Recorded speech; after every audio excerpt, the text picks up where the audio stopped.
Okay. मेरे प्रिय छात्रों, नमस्कार। कक्षा 9 हिंदी आज हम आपके लिए लेके आए हैं पाठ 2। और जैसा कि आपको पता ही होगा कि हमने पाठ 1 कंप्लीट कर लिया है। हमने पाठ 1 के आपको कल डॉक्यूमेंट भेजे थे प्रश्न उत्तर के, है ना। प्रश्नोत्तर के हमने कल आपको डॉक्यूमेंट्स भेज दिए थे। तो आई थिंक आप लोगों ने क्या कर लिया होगा, उसे अच्छे से अपनी कॉपी में लिख लिया होगा और आप लोग याद कर रहे होंगे, है ना। आप उसको लिखिए अपनी कॉपी में और कॉपी में लिख करके प्रश्नों के उत्तर आप क्या कीजिए, याद कीजिए। ठीक है, 2 बैलों की कथा। और हमने आपको कहानी में पढ़ के भी बताया था कि 2 बैलों की जो कथा है उसमें उसका मतलब उस कहानी में क्या किया गया है ना। मुंशी प्रेमचंद जी ने क्या किया है। और एक चीज़ और ध्यान में रखना, मुंशी प्रेमचंद का जीवन परिचय आपको ज़रूर याद होना चाहिए। Very very very most important question है। आपको 5 नंबर का 6 नंबर का आपको पेपर में लिखने के लिए आएगा ही आएगा। ठीक है, अच्छा। आज हम देखते हैं पाठ 2 ल्हासा की ओर। ल्हासा की ओर देखो, ये एक अब हमारे द्वारा कही गई बातों को आपको ध्यान से सुनना है। ठीक है, हमारे द्वारा कही गई बातों को आपको क्या करना है, ध्यान से सुनना है। तो पाठ 2 में है क्या, ल्हासा की ओर। तो ल्हासा क्या है, एक जगह का नाम है। और ल्हासा की ओर जो हमारे जो लेखक हैं राहुल सांस्कृत्यायन, लेखक का नाम क्या है, राहुल सांस्कृत्यायन। मैंने आपको पहले ही बताया है कि आप जितने भी पाठ पढ़ रहे हो उस पाठ के शीर्षक और पाठ के लेखक का नाम आपको याद होना चाहिए। हमने आपको पहले ही बताया है। ठीक है, तो हिंदी में जो पाठ 2 है, पाठ 2 में है क्या, ल्हासा की ओर। यह एक यात्रा वृत्तांत है। यात्रा वृत्तांत भी गद्य की विधा के अंतर्गत ही आता है ना।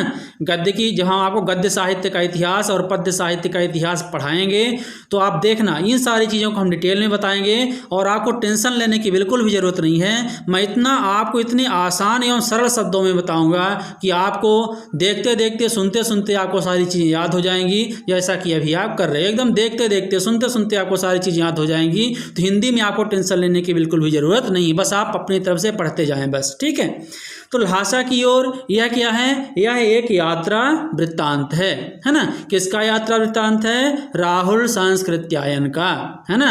वो यात्रा कर रहे थे, ल्हासा की ओर यात्रा कर रहे थे, ल्हासा की यात्रा कर रहे थे। तो बीच रास्ते में उन्होंने जो कुछ भी सोचा, जो कुछ भी जाना, जो कुछ भी समझा, उसी को अपने इस यात्रा वृत्तांत में आपकी पाठ्य पुस्तक में उतार दिया। ठीक है, अब आपको समझ में आया कि ल्हासा की ओर क्या है, यह एक यात्रा वृत्तांत है और इसके लेखक का नाम क्या है, राहुल सांस्कृत्यायन।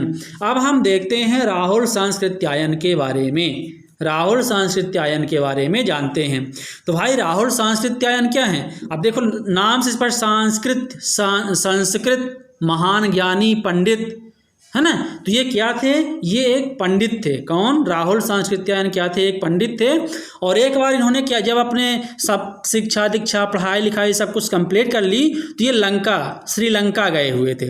और श्रीलंका में उन्होंने क्या किया, बौद्ध धर्म को ग्रहण कर लिया था। ध्यान से सुनना, जब ये श्रीलंका गए तो श्रीलंका में जाने के बाद इन्होंने क्या किया, बौद्ध धर्म को ग्रहण कर लिया। किसको ग्रहण कर लिया, बौद्ध धर्म को ग्रहण कर लिया। और जब उन्होंने बौद्ध धर्म को ग्रहण कर लिया तो तभी से इनका नाम क्या पड़ गया, राहुल, है ना। तभी से इनका नाम क्या पड़ गया, राहुल। ठीक है, वैसे इनके बचपन का नाम क्या था, इनके बचपन का नाम था केदार पांडे। क्या नाम था, केदार पांडे। आई होप आप लोग इन चीज़ों को ध्यान से समझ रहे होंगे और देख रहे होंगे। इनके राहुल सांस्कृत्यायन का नाम क्या था, केदार पांडे था। और ये जो केदार पांडे जो थे वो कहाँ गए, श्रीलंका गए। श्रीलंका में जाने के बाद उन्होंने बौद्ध धर्म ग्रहण कर लिया, तभी से उनका नाम क्या पड़ गया, राहुल पड़ गया। और उनको राहुल सांस्कृत्यायन के नाम से जाना जाने लगा। तो हम सबसे पहले क्या देखते हैं, इनका जीवन परिचय। तो सबसे पहले इनका जो इनका जन्म है वो कब हुआ, 9 अप्रैल सन 1893 में। अब हम जो मेन चीज़ें हैं उनको हम लिख रहे हैं, इनसे आप इनकी जो डिटेल है आपको याद रखना। कैसे, देखिए हमने क्या लिखा, जन्म। तो आप क्या लिखो, जन्म, इनका जन्म 9 अप्रैल सन 1893 में कहाँ हुआ था, उत्तर प्रदेश के। कहाँ हुआ था, उत्तर प्रदेश के आजमगढ़ में। कहाँ हुआ था, उत्तर प्रदेश के आजमगढ़ में हुआ था। ठीक है, अब आपको जन्म तो याद हो गया ना जन्म आपको, कि इनका जन्म कहाँ हुआ था? उत्तर प्रदेश के आजमगढ़ में 9 अप्रैल सन 1893 को हुआ था। ठीक है, चलिए अब आगे देखते हैं। तो इतना आपको बात समझ में आई कि इनका जो जन्म हुआ था कहाँ हुआ था? 9 अप्रैल सन 1893 को कहाँ हुआ था? उत्तर प्रदेश के आजमगढ़ में। ठीक है, अब इनके पिता का नाम भाई क्या था? इनके पिता का नाम क्या था? इनके पिता का नाम था गोवर्धन पांडे, है ना। क्या नाम था इनके पिता का नाम? गोवर्धन पांडे। और इनका नाम क्या था? केदार पांडे। ठीक है, और माता का नाम क्या था? माता का नाम क्या था? कुलवंती। क्या नाम था माता का नाम? कुलवंती। तो इतना याद हो गया ना आपको? आई थिंक आपको याद हो गया होगा, है ना। बिना देखे बोलने की कोशिश कीजिए। 9 अप्रैल 1893 में जन्म, कहाँ हुआ था? आजमगढ़ में। कहाँ? उत्तर प्रदेश के आजमगढ़ में, है ना। पिता का नाम गोवर्धन पांडे, माता का नाम कुलवंती, और इनके खुद का नाम केदार पांडे था। ठीक है, और इन्होंने जो अपनी जो शिक्षा दीक्षा थी, वो शिक्षा दीक्षा कहाँ प्राप्त की? इन्होंने अपनी जो प्रारंभिक शिक्षा थी, इन्होंने कहाँ प्रारंभ की? निजामगढ़ में, है ना। प्रारंभिक शिक्षा कहाँ की? निजामगढ़ में। ठीक है, प्रारंभिक शिक्षा इन्होंने निजामगढ़ में की। और जो उच्च शिक्षा थी, उच्च शिक्षा कहाँ इन्होंने प्राप्त की? जो उच्च शिक्षा थी, उच्च शिक्षा कहाँ प्राप्त की? काशी, है ना, आगरा और लाहौर। अब हम इतना बता रहे हैं तो आपको हमारे ख्याल से कि हमें PDF भेजने की ज़रूरत नहीं पड़ेगी, आप लोग अपने से लिख लोगे सुन करके। ठीक है, तो जो इनकी उच्च शिक्षा थी काशी आगरा लाहौर काशी आगरा लाहौर में, और इनकी जो प्रारंभिक शिक्षा थी वो निजामगढ़ में हुई। ठीक है, और इन्होंने क्या किया? ये श्रीलंका का कब गए थे? 1930 में। 1930 में कहाँ गए थे? ये श्रीलंका गए थे। 1930 में कहाँ गए? श्रीलंका। और श्रीलंका में जाने के बाद इन्होंने क्या किया? वहाँ जाने के बाद इन्होंने बौद्ध धर्म क्या ग्रहण कर लिया? बौद्ध धर्म ग्रहण कर लिया। बौद्ध धर्म ग्रहण करने के बाद इन्हें किस नाम से जाने लगा? राहुल सांस्कृत्यायन। किस नाम से जाने लगा? राहुल सांस्कृत्यायन, है ना। पहले इनका नाम क्या था? पहले इनका नाम था केदार पांडे। समझ गए बात को? तो ये क्या है? इनका जीवन परिचय। और आपको एक चीज़ और पता होना चाहिए, ये बहुभाषाविद थे। जब आप भाषा शैली लिखोगे तो ये चीज़ समझ में आएगी कि ये कैसे व्यक्ति थे? बहुभाषाविद, है ना। बहुभाषाविद मतलब बहुत से भाषाओं के जानकार थे। समझ गए बात को? ये क्या थे? बहुभाषाविद थे, बहुत से भाषाओं के ये जानकार थे। ठीक है, कौन कौन से? जैसे हो गई हिंदी, हो गई संस्कृत, हो गई जब हम उसमें भाषा शैली में जाएंगे तो हम आपको बताएंगे। ठीक है, तिब्बती, जापानी, रूसी, है ना, हिंदी, संस्कृत, ये सब भाषाओं के जानकार थे। तो और इनकी मृत्यु कब हुई? इनकी मृत्यु सन 1963, है ना। इनकी मृत्यु कब हुई? 1963 में इनकी क्या हो गई? मृत्यु हो गई। अब आई होप कि आप लोगों को जीवन परिचय अच्छे से याद हो गया होगा। तो इन टॉपिक को आपको याद रखना है कि जो राहुल सांस्कृत्यायन थे उनका जन्म 9 अप्रैल सन 1893 में हुआ। उनके पिता का नाम गोवर्धन पांडे, माता का नाम कुलवंती था। उनकी प्रारंभिक शिक्षा निजामगढ़ में हुई और उच्च शिक्षा के लिए उन्होंने अपनी उच्च शिक्षा काशी, आगरा और लाहौर से प्राप्त की। शिक्षा प्राप्त करने के बाद 1930 में वो श्रीलंका चले गए। श्रीलंका में जाने के बाद उन्होंने क्या किया? बौद्ध धर्म ग्रहण किया। और बौद्ध धर्म ग्रहण करने के बाद वो केदार पांडे से क्या हो गए? राहुल सांस्कृत्यायन हो गए, है ना। और सन 1963 में उनकी मृत्यु हो गई। ठीक है, अब देखिए इनकी रचनाएं। अब आपको क्या देखना है? अब आपको देखना है इनकी रचनाएं। बहुत ही आसान इनकी रचनाएं हैं। इनकी रचनाएं बहुत ही आसान हैं। और चूंकि देखिए, ध्यान से सुनिए, रचनाएं आपको यूं चुटकियों में याद हो जाएंगी। देखिए, जो राहुल जो सांस्कृत्यायन थे वो हमेशा यात्रा वृत्तांत को ज़्यादा महत्व देते थे। मतलब वो जहाँ जहाँ यात्रा करने जाते थे उसी के आधार पर वो अपनी रचनाएं करते थे। ठीक है, तो अब एक चीज़ ध्यान में रखना, उन्होंने यात्राएं कहाँ कहाँ की? ठीक है, देखिए कहाँ कहाँ की यात्रा की? तिब्बत, ध्यान सुनना, तिब्बत, है ना। तिब्बत के बाद कहाँ की यात्रा की उन्होंने? यूरोप, है ना, श्रीलंका, श्रीलंका, ठीक है, लद्दाख, लद्दाख, है ना, रूस, जापान, ठीक है, मलेशिया।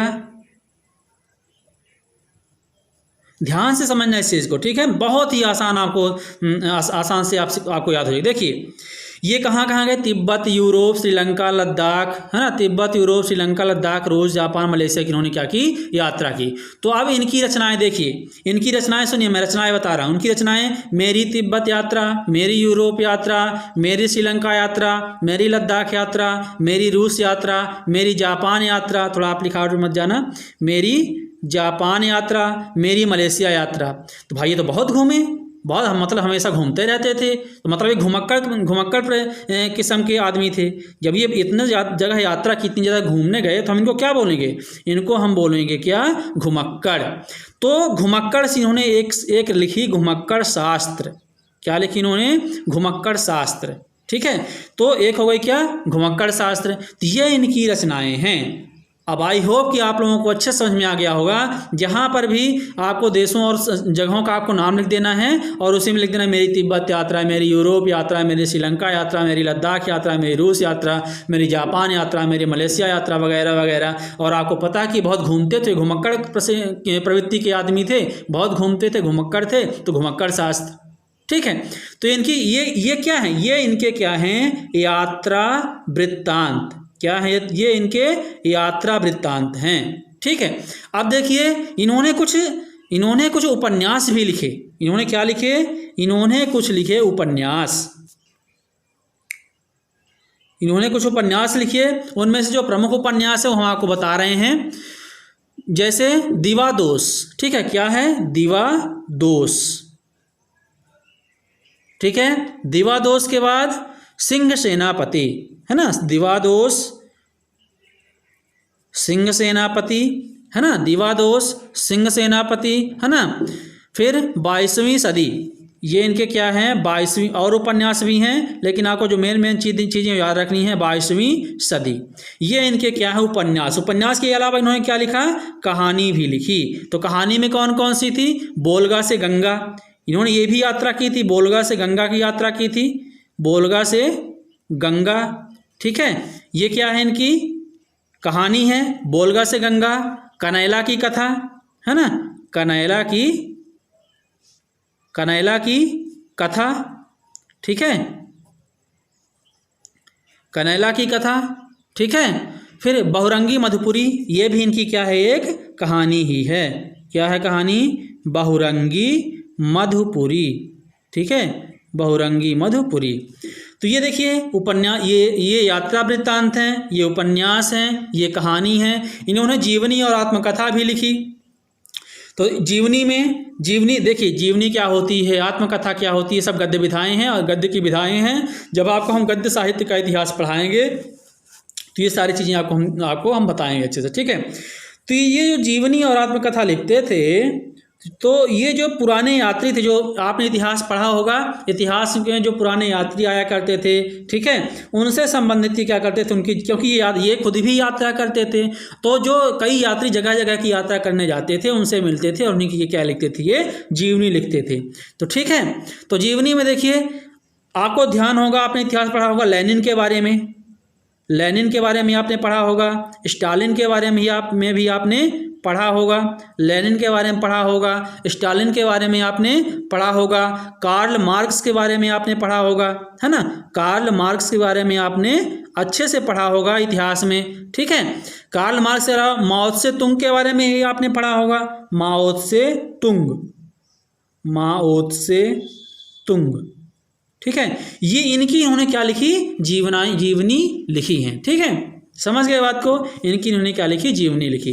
तो आपको ये चीज़ें आपको समझ में आई हो। तो देखिए ध्यान से सुनिए, आपको मैं ये आपकी नॉलेज के लिए बता रहा हूँ। आपको जब रचनाएं लिखने के लिए आएंगे तो आपको ये सारी चीज़ें नहीं लिखनी है। इनमें से कोई दो रचनाएं आपको उठा के लिख देनी है। जितनी रचनाएं वो पूछेगा उतनी इनमें से कोई भी दो रचनाएं आपको उठा करके लिख देनी। जैसे तिब्बत की यात्रा, यूरोप की यात्रा, घुमक्कड़ शास्त्र तो आपको याद ही रहेगा, है ना। ये तो आपको भी याद रहे कि वो घुमक्कड़ प्रवृत्ति के आदमी थे, तो तिब्बत, यूरोप, श्रीलंका कई देशों की यात्रा की। तो उन्होंने मेरी तिब्बत यात्रा, मेरी यूरोप यात्रा, मेरी श्रीलंका यात्रा, है ना। लेनिन, स्टालिन, कार्ल मार्क्स के बारे में आपने पढ़ा है, तो इनकी जीवनी भी लिखी। समझ गए बात को। तो ये हो गई क्या हमारी रचनाएं, ठीक है, समझ गए बात को। और इनके अतिरिक्त इन्होंने धर्म दर्शन के क्षेत्र में, इतिहास के क्षेत्र में बहुत सारी इन्होंने अपनी रचनाएं की और इनकी रचनाएं प्रकाशित भी हुई, ठीक है। और ये और एक चीज़ और ध्यान में रखिए, ये लगभग 150 से अधिक पुस्तकें लिखी हैं, है ना। जो ये राहुल सांकृत्यायन जी हैं वो लगभग 150 से भी ज़्यादा पुस्तकें लिखी हैं। तो आई होप आपको समझ में आया होगा। आप लोग क्या कीजिए, वीडियो को दोबारा रिवर्स करके आप देखिए, सारी चीज़ें जो हमने बताई हूँ आपको समझ में आ जाएंगी, ठीक है। अब देखिए, अब हम देखते हैं क्या, भाषा शैली। क्या देखते हैं, भाषा शैली। तो भाषा शैली में हम पहले देखते हैं भाषा। तो भाषा में पहले क्या लिखोगे, भाषा में लिखोगे कि राहुल सांकृत्यायन जी क्या थे, बहुभाषाविद थे। क्या थे, बहुभाषाविद थे। समझ गए बात को। भाषा शैली में लिखोगे कि ये जो राहुल सांकृत्यायन जी थे वो बहुभाषाविद थे, है ना। फिर आगे लिखोगे उन्होंने क्या किया, उन्होंने अनेक भाषाओं का विधिवत अध्ययन किया, ठीक है। उनमें से प्रमुख भाषाएं कौन कौन सी हैं, आपको लिखना है हिंदी, ठीक है, संस्कृत, ठीक है, हिंदी, संस्कृत। तिब्बत की यात्रा की तो उन्होंने तिब्बत में जाकर के तिब्बती भी सीखी, ध्यान रखना। जापान की यात्रा की तो वहाँ पर जाकर के उन्होंने क्या किया, जापानी भाषा भी सीखी, ध्यान से रखना इन चीज़ों को, ठीक है। रूस की यात्रा की थी भाई, तो उन्होंने क्या किया, रूसी भाषा भी सीखी। ये हम आपको भाषा शैली बता रहे हैं, ठीक है। फिर पाली, ठीक है, पाली, चीनी, चीन की भी यात्रा की थी भाई इन्होंने, चीनी भाषा भी इन्होंने सीखी, पाली भाषा भी सीखी। नेपाल की यात्रा की उन्होंने पाली भाषा भी सीखी। तो देखिए, तो ये बहुभाषा, राहुल सांकृत्यायन जी बहुभाषाविद थे। उन्होंने अनेक भाषाओं का विधिवत अध्ययन किया। उनमें से प्रमुख भाषाएं हिंदी, संस्कृत, तिब्बती, जापानी, रूसी और चीनी पाली हैं, ठीक है। और उनकी प्रमुख भाषा, है ना, नहीं, उनकी साहित्यिक भाषा, उनकी जो आप साहित्यिक भाषा आप देखोगे, साहित्यिक भाषा, उनकी जो साहित्यिक भाषा है खड़ी बोली है, खड़ी बोली है ना। मतलब उन्होंने साहित्य, मतलब उन्होंने जो रचनाएं की, समझ रहे बात को ना, उन्होंने जो रचनाएं की तो वो किस भाषा में रचनाएं की उन्होंने रचनाएं शुद्ध खड़ी बोली में की, है ना। और ये शुद्ध खड़ी बोली है, ये आम जन या जन साधारण को आसानी से समझ में आने वाली भाषा है, ठीक है। इसलिए उन्होंने इस भाषा में क्या किया, उन्होंने अपनी रचनाएं की, ठीक है, समझ गए बात को। और इसके साथ ही साथ उन्होंने, उनकी जो भाषा है सहज संप्रेषण में सक्षम है। पहले इस बात को समझिए, इनकी भाषा जो आपको मैं जो बोल रहा हूँ कि उनकी भाषा क्या है, इस तरह से आपको, मैं उनकी भाषा नहीं लिख रहा हूँ, मैं मेन चीज़ें लिख रहा हूँ। तो आपको क्या करना है, वीडियो को सुनना है और लिखते जाना है। उनकी भाषा क्या है, सहज, ठीक है, सहज संप्रेषण, क्या है, सहज संप्रेषण में सक्षम है। उनकी भाषा क्या है, सहज संप्रेषण में सक्षम। अब इसका मतलब क्या हुआ, सहज मतलब आसानी से, संप्रेषण मतलब क्या होता है, दूसरों को समझ में आ जाना, है ना। मतलब उनकी जो भाषा सहज है और आसानी से दूसरों के समझ में आ जाती है, ठीक है, समझ गए बात को। अब उनकी भाषा शैली में एक चीज़ और आपको लिखना है कि वो विषय के अनुरूप क्या करते थे, वो क्या करते थे, विषय के अनुरूप, है ना, विषय के अनुरूप भाषा का चयन, है ना। विषय के अनुरूप उन्होंने क्या किया, भाषा का चयन, विषय के अनुरूप भाषा का चयन करते थे, ठीक है। वो क्या करते थे, विषय के अनुरूप भाषा का चयन करते थे, ठीक है। जहाँ समझ में नहीं आए तो आपको वीडियो को दोबारा देखना है, और एक बार अगर आपको अपनी नोट्स बना ली तो आपको बहुत ही आसानी होगी इसको याद करने में। आई थिंक जिस तरह से मैं समझा के आपको पढ़ा रहा हूँ ना, आई थिंक कुछ ना कुछ तो आपको याद ही हो गया होगा, और एक बार दो बार आप रिवीजन कर लोगे तो और अच्छे से याद हो जाएगा, ठीक है।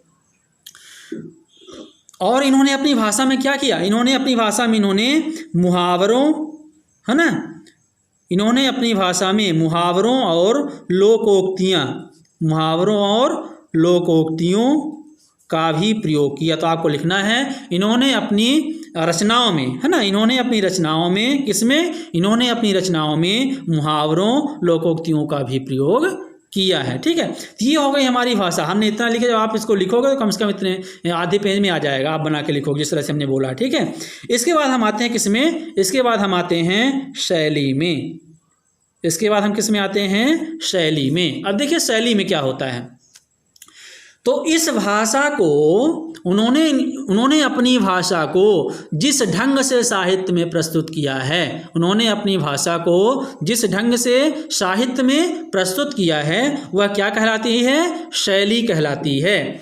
तो जो राहुल जी की जो शैली है, उन्होंने, तो आपको क्या लिखना है कि राहुल सांस्कृत्यायन ने अपनी रचनाओं में क्या किया है, विविध शैलियों का प्रयोग किया है। क्या लिखोगे आप, विविध शैलियों का प्रयोग, है ना। तो आप लिखोगे कि राहुल सांस्कृत्यायन जी ने अपनी रचनाओं में, अपने साहित्य में विविध शैलियों का प्रयोग किया है। ठीक है, इतनी बात समझ में आई। जैसे वर्णात्मक, अब देखिए कौन कौन शैलियों का प्रयोग किया, आपको लिखना है। जैसे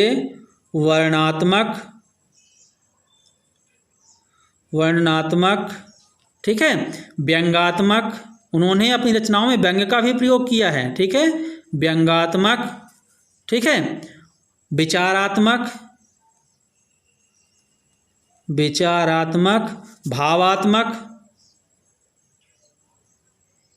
भावात्मक आदि शैलियों का, ठीक है, आदि शैलियों का उन्होंने प्रयोग किया है। तो ये आपको लिखना है ना, कि राहुल सांस्कृत्यायन जी ने अपने साहित्य में विविध शैलियों का प्रयोग किया है। जैसे वर्णात्मक, व्यंग्यात्मक, विचारात्मक, भावात्मक आदि शैलियों का उन्होंने क्या किया है, प्रयोग किया है। ठीक है, उनकी रचनाओं में हास्य रस, अब देखो उन्होंने हास्य रस का भी प्रयोग किया है। तो आप लिखोगे क्या, उनकी रचनाओं में हास्य रस की झलक मिलती है। क्या मिलती है, हास्य। भाई जहाँ उन्होंने व्यंग्य का प्रयोग करेंगे तो वहाँ पर हंसी तो आएगी, है ना। तो उन्होंने क्या किया, अपनी रचनाओं में उनकी रचनाओं में हास्य रस की झलक, है ना, उनकी रचनाओं में हास्य रस की झलक मिलती है। ठीक है, ये चीज़ें आपको रखना। तो आपको समझ में आया। आपको शैली में क्या करना है, आपको शैली में लिखना है कि उन्होंने बहुत सी शैलियों का प्रयोग किया है। ठीक है, और इसके अलावा भी जो हमने शैलियाँ यहाँ पे बताई, इसके अलावा भी उन्होंने कुछ शैलियों का प्रयोग किया है। ठीक है, वो शैलियाँ कौन कौन सी हैं, संस्कार से भरी हुई, मतलब संस्करणात्मक, है ना, संस्करणात्मक,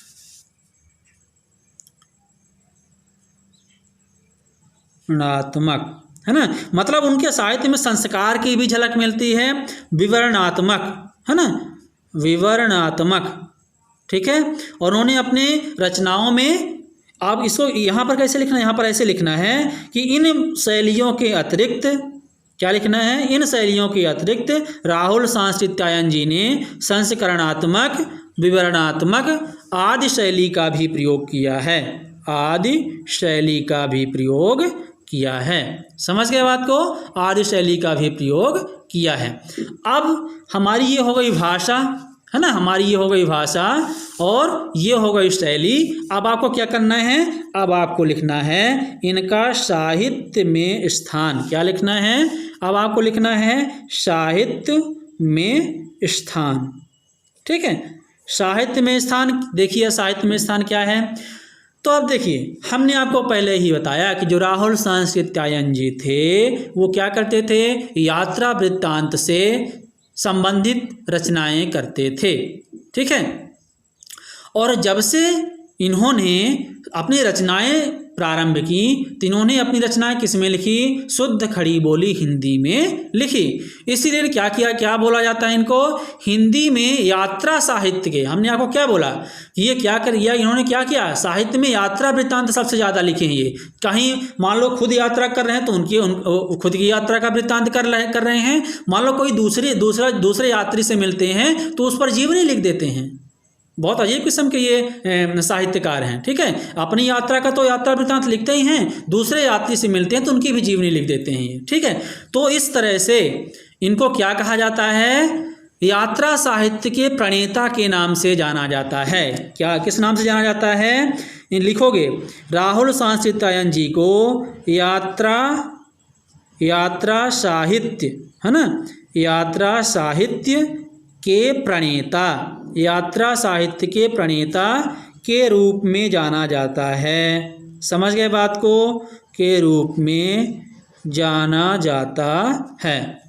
ठीक है, यात्रा साहित्य के प्रणेता के रूप में जाना जाता है किसको, राहुल सांस्कृत्यायन जी को। ठीक है, अब देखो इनका नाम क्या है, सांस्कृत्यायन, तो मतलब संस्कृत से संबंधित है, तो जरूर उन्होंने संस्कृत में भी कुछ किया होगा। ठीक है, तो क्या हुआ कि ये क्या थे, ये नवीन अन्वेषण एवं सांस्कृतिक चेतना के परक जनक थे। ठीक है, क्या थे, परक जनक थे, है ना। समझ गए बात को, तो आपको क्या लिखना है कि ये क्या थे, नवीन अन्वेषण। ठीक है, ये क्या थे, नवीन अन्वेषण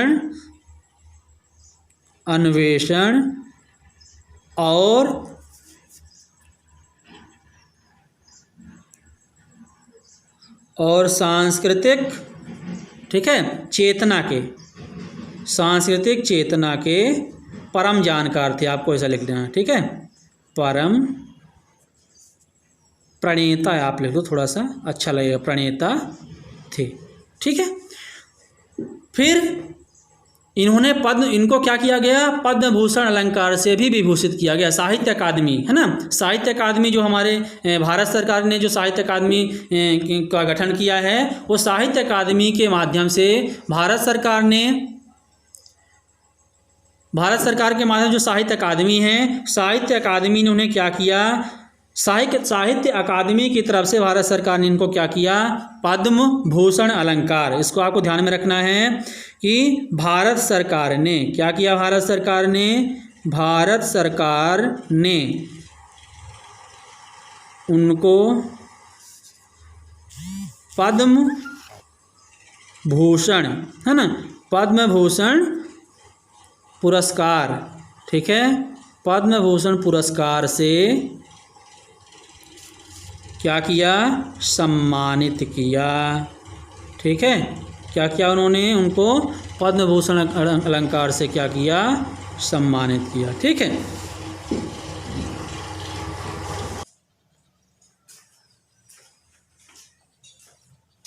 ठीक है, तो ये था आपका आज पार्ट 2। पार्ट 2 में जो यात्रा वृत्तांत है ना, ल्हासा की ओर, उनके जो लेखक हैं राहुल सांस्कृत्यायन जी, तो हमने उनका जीवन परिचय देखा।